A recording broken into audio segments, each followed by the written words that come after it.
लेकिन एक एतराज आए थे, एतराज युवा ते शब्बे कदर वारी रात फरिश्ता जमीन ते असल इंदा छो नहीं, उन्हें जो केड़ो कम छो इंदा नहीं।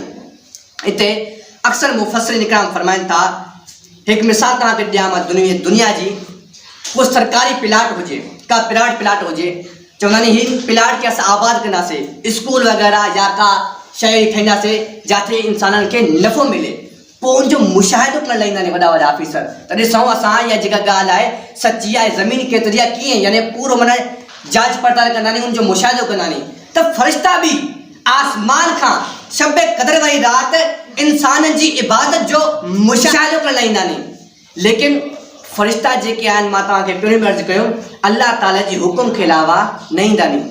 फ़रिश्ता इंसाननि जी इबादत खे ॾिसण लाइ परेशान हूंदा आहिनि, चवंदा आहिनि असांखे मौक़ो मिले असां इंसान जी इबादत ॾिसूं, लेकिन बेइज़्न रब्बिहिम, अल्लाह ताला जे हुकुम सां ईंदा आहिनि। जंहिं टाइम उन्हनि खे हुकुम थींदो आहे न, उहे फौरन ईंदा आहिनि, इंसाननि जी इबादत ॾिसंदा आहिनि।